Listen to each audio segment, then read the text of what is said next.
परम स्नेही मित्रों, शुद्ध साहित्यिक रचनाओं के चैनल मर्मज्ञा नेट से जुड़ने पर मैं ब्रजेंद्र नाथ आपका हार्दिक अभिनंदन करता हूं।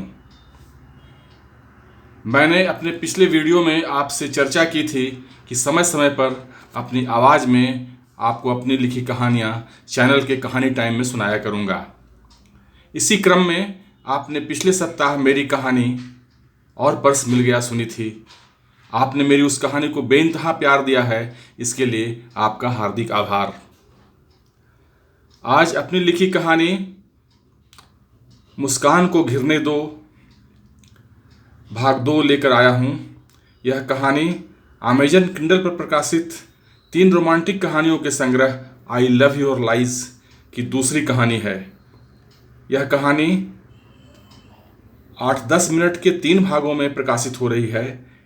तीनों भाग अवश्य सुने। आज उसका दूसरा भाग मेरी आवाज़ में सुनेंगे। आप मेरे इस चैनल को सब्सक्राइब कर लें, यह बिल्कुल फ्री है। तो सुने कहानी मुस्कान को घिरने दो भाग 2।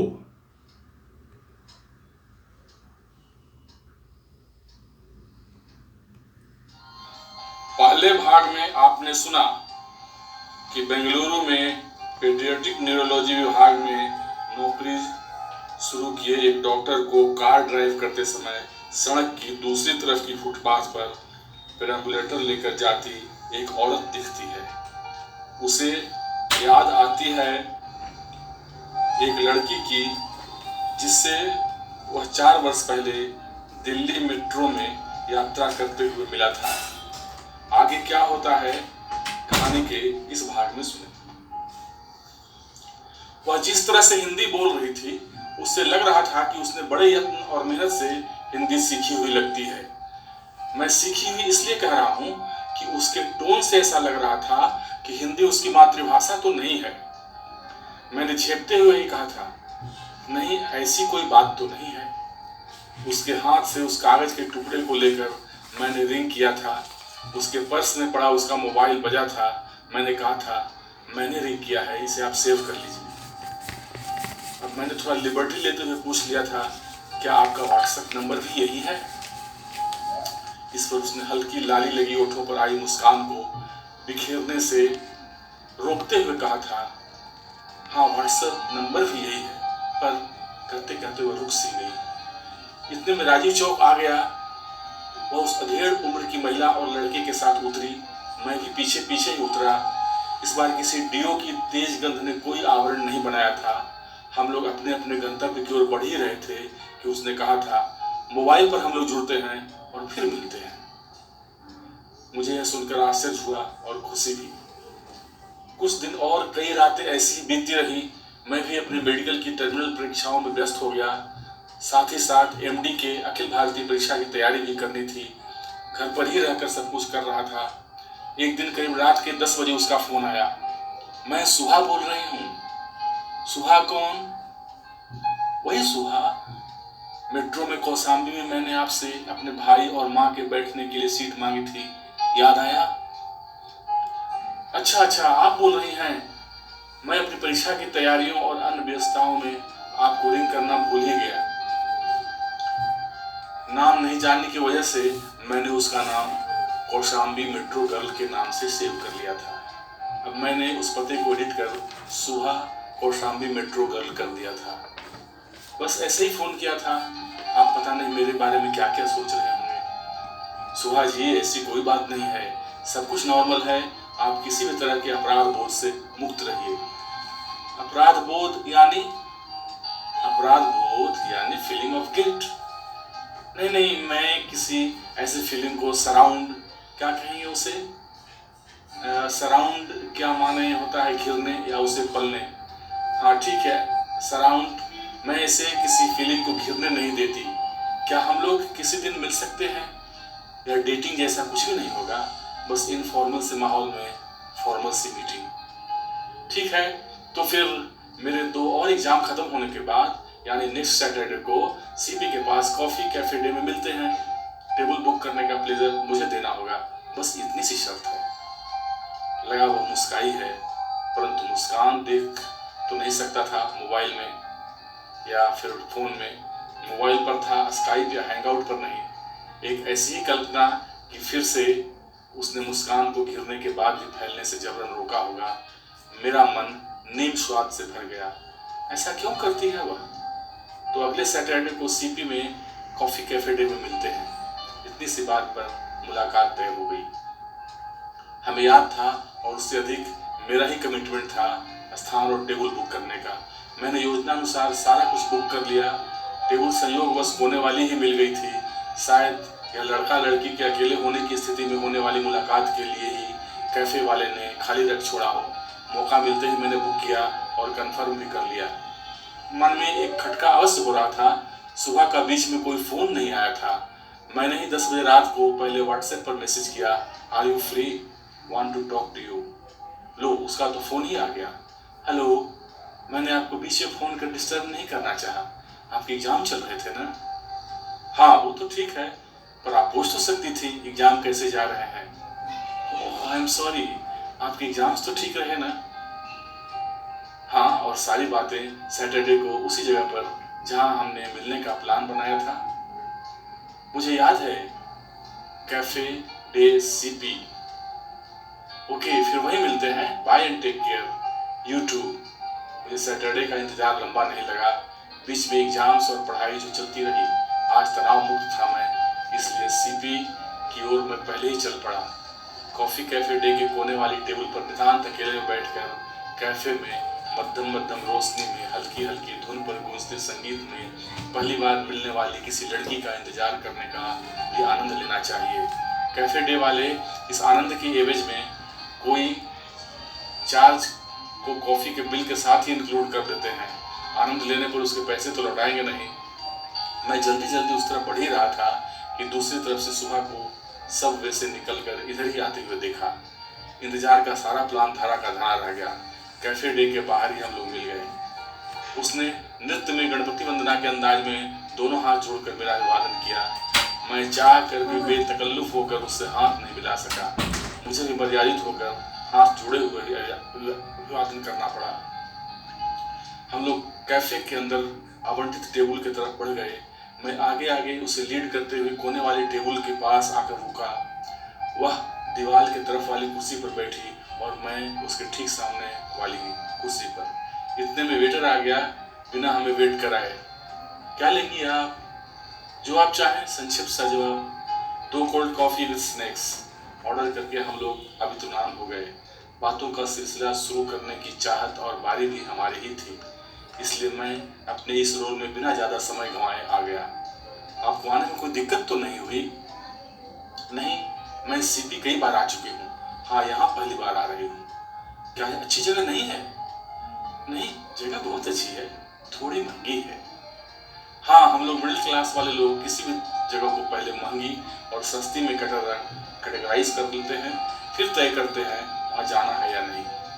इस पर वो चुप ही रही। शायद हम लोगों की चर्चा अनरोमांटिक डायरेक्शन पकड़ रही थी, जिसके लिए मैं ही जिम्मेवार था। मैंने ही इसे मोड़ने की कोशिश की। अरे हाँ, उस दिन आपने जब मुझे फ़ोन किया तो अचानक से मुझे समझ नहीं आया कि किसका फ़ोन है। क्यों? क्या आपने मेरा नंबर सेव नहीं किया था? मैंने आपका नाम तो पूछा नहीं था, जल्दी में सेव भी करना जरूरी था। तो फिर किस नाम से सेव किया था मेरा नंबर? वह मेरे द्वारा शुरू की गई इस चर्चा में इन्वॉल्व होती हुई लगी। मैं आश्वस्त हुआ कि वातावरण की निरस्ता समाप्त हुई। मैंने हंसते हुए कहा, कौसाम्बी मेट्रो गर्ल। वह जोर से हंसना चाह रही थी, खिलखिलाना चाह रही थी। उसने अपने चेहरे पर आए स्मित हास्य को जैसे ही खिलखिलाहट में बदलना चाहा, किसी शोक के बादल ने उसकी मुस्कान को ढक लिया। वह चाह कर भी अपनी हंसी को विस्तार नहीं दे पाई। कैसे ग्रहण लग गया उसकी मुस्कान को? कौन सी मजबूरी थी जो उसे हंसने से भी रोक रही थी? मैंने वातावरण में घुल आए भारीपन को अपने हास्य का पुट देकर हल्का करना चाहा। आपने भी तो मेरा नाम नहीं पूछा था, फिर किस नाम से मेरा नंबर सेव किया? डॉक्टर प्रवीण, यही नाम है ना आपका? आपको मेरा नाम कैसे मालूम? आपके पॉकेट से आपका कार्ड झांक रहा था, उसी ने आपका नाम एक्सपोज कर दिया। ये डॉक्टर को मैं जब जब छुपाना चाहता हूँ, तब तब यह कार्ड मेरे परिचय का खुलासा कर देता है। आप डॉक्टर को छुपाना क्यों चाहते हैं? पहले आप बताइए, आप अपने हंसी को, मुस्कान को गिरने से रोकना क्यों चाहती हैं? वह कुछ देर खामोश हो गई, बिल्कुल स्तब्ध, जैसे मैंने किसी कमजोर नब्ज पर उंगली रख दी हो। सुहा कहीं दूर देखने लगी, शायद अपने को व्यवस्थित करने की कोशिश कर रही थी।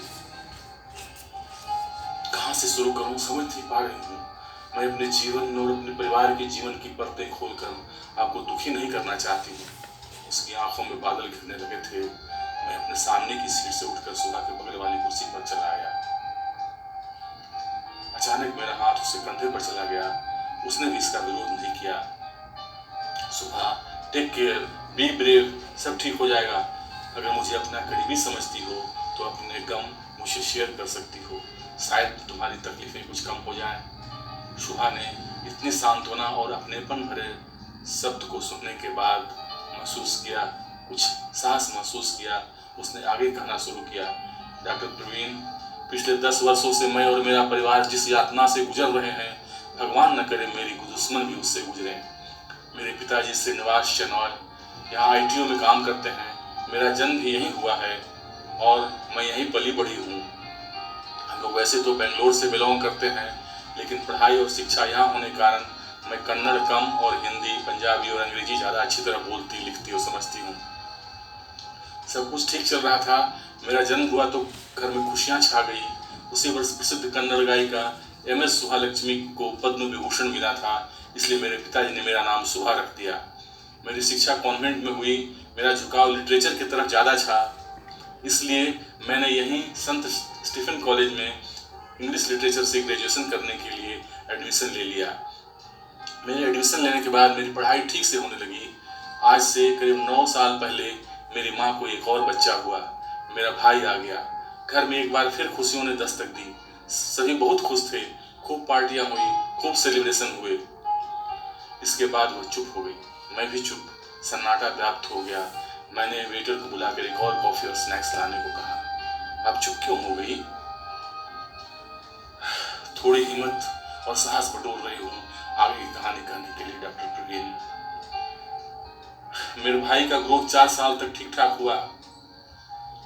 उसने सारे माइलस्टोन अटेन किए। उस समय एक दिन अचानक उसका बॉडी तनकर अकड़ गई। यह अकड़ 2 मिनट तक रही। माँ परेशान हो गई। डॉक्टर से दिखाया गया। डॉक्टर ने न्यूरो को रेफर कर दिया। यहीं गंगाराम अस्पताल में इलाज शुरू हुआ। हॉस्पिटल में एडमिट तो नहीं किया गया, लेकिन रेगुलर जाकर उसे दिखाया जाने लगा।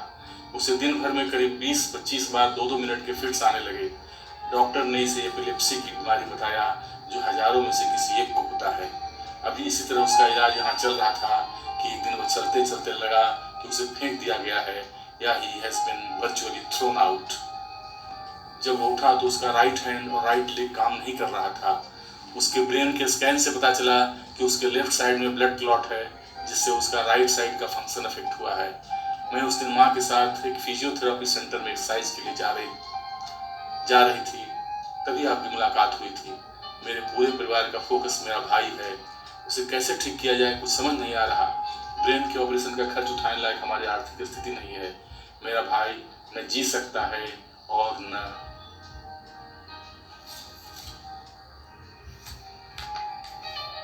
यहाँ तक था भाग 2। तो मित्रों, भाग 2 आपको अवश्य अच्छा लगा होगा। इसके बाकी का एक भाग मैं एक दिन बाद सुनाऊंगा। आपको मैं अमेजन किंडल में प्रकाशित कहानी संग्रह आई लव योर लाइज का लिंक विवरण में नीचे दे रहा हूं। आप डाउनलोड कर पढ़ सकते हैं। आपने अगर मेरा चैनल सब्सक्राइब कर लिया है तो इसे आप अपने मित्रों के साथ साझा करें और उन्हें भी सब्सक्राइब करने के लिए प्रेरित करें। इसे लाइक करें और बेल आइकन अवश्य दबा दें, ताकि नया वीडियो अपलोड होने पर इसकी सूचना आपको मिल जाए। तो मिलते हैं फिर एक इसी कहानी का भाग 3 लेकर एक दिन बाद। धन्यवाद, बहुत बहुत धन्यवाद।